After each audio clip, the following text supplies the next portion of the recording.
80-ാം സങ്കീർത്തനമാണല്ലോ നമുക്ക് ദൈവസന്നിധിയിൽ ധ്യാനിപ്പാൻ ഇടയായത്.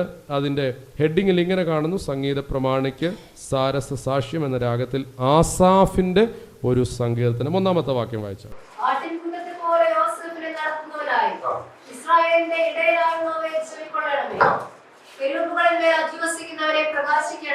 അവൻ ആട്ടിൻകൂട്ടത്തെ പോലെ യോസേഫിനെ നടത്തുന്നവനായി ഇസ്രായേലിന്റെ ഇടയനായുള്ളവേ ചെവിക്കൊള്ളണമേ. കെരൂബുകളിന്മേൽ അധിവസിക്കുന്നവനെ പ്രകാശിക്കണമേ. ഒരു പ്രാർത്ഥനയോടെ തുടങ്ങുക. ദൈവമേ ചെവിക്കൊള്ളണമേ, ദൈവമേ പ്രകാശിക്കണമേ.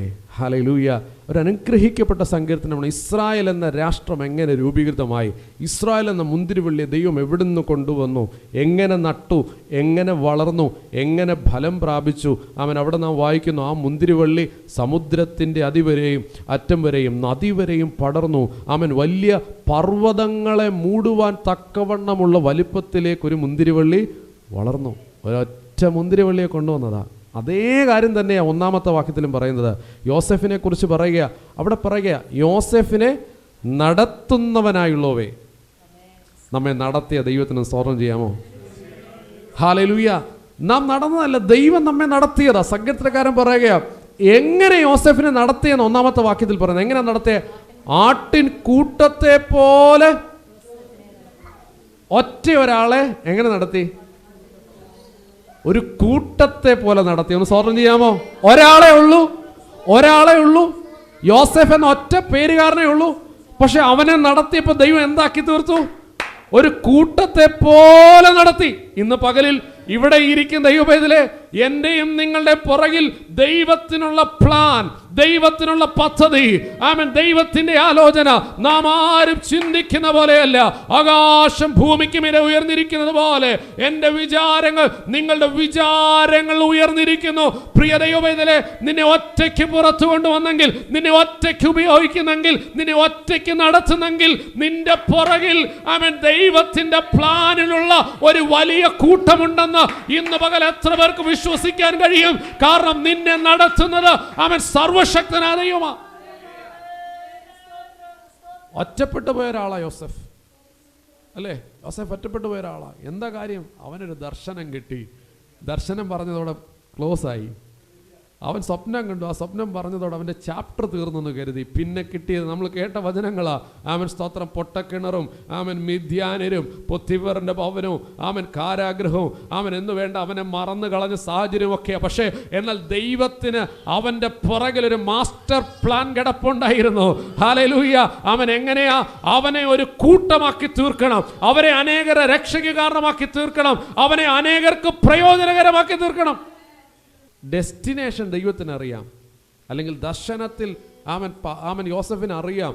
ആമൻ സ്തോത്രം, തന്നെ ദൈവം മാനിക്കുമെന്ന്. പക്ഷെ പാത്ത് അറിയത്തില്ല, വഴി അറിയത്തില്ല, ഏതെല്ലാം വഴിയിലൂടെ പോകണം, ഏതെല്ലാം സാഹചര്യങ്ങളിലൂടെ പോകണം, ഇതൊന്നും നമുക്കറിയത്തില്ല. എന്നാൽ ഇന്ന് പകലിൽ ഒരു കാര്യം ഉറപ്പോടെ വിശ്വസിക്കണം. എന്നെ നിങ്ങളെ നടത്തുന്ന ദൈവം, വിളിച്ച ദൈവം, അവൻ വിശ്വസ്തനാ. ചില സമയം പൊട്ടക്കിണറിന്റെ, ഒറ്റപ്പെടലിന്റെ, വേദനയുടെ, അവൻ നിന്നയുടെ, തിരസ്കരണത്തിന്റെ സാഹചര്യങ്ങളൊക്കെ കടന്നു വന്നേക്കാം. എന്നാൽ അതിന്റെ പുറകിൽ ദൈവത്തിനൊരു പ്ലാൻ ഉണ്ട്. അതുകൊണ്ട് യോസെഫ് സഹോദരന്മാരോട് അവൻ ഉൽപ്പത്തി പുസ്തകം അവസാന അധ്യായങ്ങളിലേക്ക് വരുമ്പോൾ പറയുന്നത്, നിങ്ങളല്ല എന്നെ അയച്ചതാ, എന്നെ അയച്ചൊരു ദൈവമുണ്ട്. അവന് വേണേ പറയാം, നിങ്ങളല്ലേ എന്നെ വിറ്റത്, നിങ്ങളല്ലേ എന്നെ ഒറ്റിക്കൊടുത്തത്, നിങ്ങളല്ലേ എൻ്റെ അങ്കി കൊണ്ടുവന്ന് പിതാവിനെ കാണിച്ചത്. യോസെഫിന് പറയാം അല്ലേ? പക്ഷെ അവൻ പറഞ്ഞു, നിങ്ങളല്ല, എന്നെ അയച്ചൊരു ദൈവമുണ്ട്, എന്നെ ഇവിടേക്ക് അയച്ചൊരു ദൈവമുണ്ട്. സ്തോത്രം. ആമേൻ. അങ്ങനെയെങ്കിൽ ഇന്ന് പകലിൽ ആ ദൈവത്തിൽ നാം ഉറപ്പോടെ ആമേൻ വിശ്വസിക്കണം. നമ്മെ നടത്തുന്ന ഒരു ദൈവം. ആമേൻ. ഞാൻ എൻ്റെ വാക്കുകളെ അവസാനിപ്പിക്കാൻ ആഗ്രഹിക്കുക. ആമേൻ. അതിൻ്റെ ആമേൻ 8-ാമത്തെ വാക്യം വായിച്ചത്. 8-ാമത്തെ, നീ മിസ്രയീമിൽ നിന്ന് ഒരു മുന്തിരിവള്ളി കൊണ്ടുവന്നു, ജാതികളെ നീക്കിക്കളഞ്ഞു, അതിനെ നട്ടു. കണ്ടോ, ഒരു മുന്തിരിവള്ളിയെ ദൈവം എങ്ങനെ വളർത്തിയെടുത്തെന്ന് അവിടെ കാണുന്നത്. നട്ടു, ആമേൻ, തടമെടുത്തു, ആമേൻ സ്തോത്രം, അത് വേരൂന്നി ദേശത്ത് പടർന്നു. 9-ാമത്തെ വാക്യം, നീ അതിന് തടമെടുത്തു, അത് വേരൂന്നി ദേശത്ത് പടർന്നു. ഇന്ന് പകൽ ആത്മാവിൽ ഞാൻ ഈ ദൂത് സഭയ്ക്ക് വേണ്ടി കൈമാറാൻ പോകുകയാണ്. ദൈവം ഒറ്റയ്ക്ക് പുറത്തു കൊണ്ടുവന്നാലും, ദൈവം ഏകരായി പുറത്തു കൊണ്ടുവന്നാലും, നിന്നെ വേരൂന്നി പടർത്താൻ കഴിവുള്ള ഒരുത്തനാ നിന്നെ വിളിച്ചത്. കേട്ടോ, നിന്നെ പറിച്ചു കളയുമെന്നും ഇല്ലാതാക്കുമെന്നും തകർത്തു കളയുമെന്നും ശത്രു വാദിച്ചേക്കാം. പക്ഷെ വിളിച്ചവൻ വിശ്വസ്തനാ. ഒരൊറ്റ മുന്തിരിവള്ളിയെ കൊണ്ടുവന്ന് തടമെടുത്ത് നട്ടു. അത് വേരൂന്നി ദേശത്ത് പടർന്നു. ആ പടർന്നത് എങ്ങനെയാണെന്ന് നമുക്ക് വായിക്കാൻ സാധിക്കും. വായിച്ചേട്ടെ. അതിന്റെ നിഴൽ കൊണ്ട് പർവ്വതങ്ങൾ മൂടിയിരുന്നു, അതിന്റെ കൊമ്പുകൾ ദിവ്യ ദേവദാരുക്കൾ പോലെയുമായിരുന്നു. നോക്കണം, ഒരു മുന്തിരിവള്ളിയെ ദൈവം പടർത്തിയപ്പോ എങ്ങനാ? അതുകൊണ്ട് പർവ്വതങ്ങൾ മൂടി. ഇന്ന് പകൽ ആത്മാവിൽ എത്ര പേർക്ക് വിശ്വസിക്കാൻ കഴിയും? നിന്നെ കൊണ്ട് ദൈവം ഉപയോഗിപ്പാൻ ആമൻ പദ്ധതി ഇടുന്ന പ്ലാനുകൾ നമുക്ക് ആർക്കും ചിന്തിക്കാൻ കഴിയത്തില്ല. ആമൻ സ്തോത്രം. അത് കൊമ്പുകളെ സമുദ്രം വരെയും ചില്ലികളെ നദി വരെയും നീട്ടിയിരുന്നു. പക്ഷേ ഒരു കുഴപ്പം പറ്റി. 12-ാം വാക്യം. വഴി പോകുന്നവരൊക്കെയും അതിനെ പറിപ്പാൻ തക്കവണ്ണം നീ അതിന്റെ വേലികളെ പൊളിച്ചു കളഞ്ഞത് എന്ത്? കാട്ടുപന്നി അതിനെ മാന്തിക്കളയുന്നു, വയലിലെ മൃഗങ്ങൾ അത് തിന്നുകളയുന്നു. നോക്കണമേ, പക്ഷെ ദൈവം ഇങ്ങനെ വളർത്തിയതാ. പക്ഷെ എന്തു പറ്റി?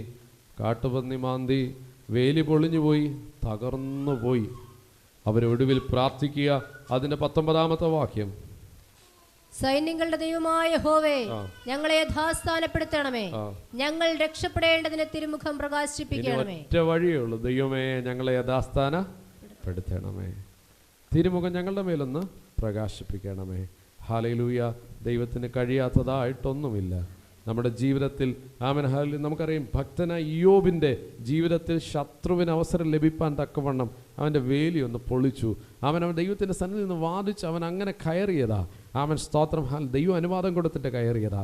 പക്ഷേ അവൻ ചോദിച്ചതൊക്കെയും ഇരട്ടി കൊടുത്തൊരു ദൈവം, അവന് വേണ്ടി ജീവിക്കുന്ന സർവശക്തനായ ഒരു ദൈവം അവന് വേണ്ടി ഇറങ്ങി വന്നെങ്കിൽ ഇന്ന് പകലിൽ ദൈവവേദലെ കർത്താവിനെ സേവിച്ചതിന് ശേഷം സേവിക്കുന്നതിനോടൊപ്പം അവൻ നേരിടുന്ന പ്രതികൂലങ്ങൾ, അവൻ പ്രതിസന്ധികൾ, അത് ഈ പാക്കേജിനകത്തുള്ളതാ.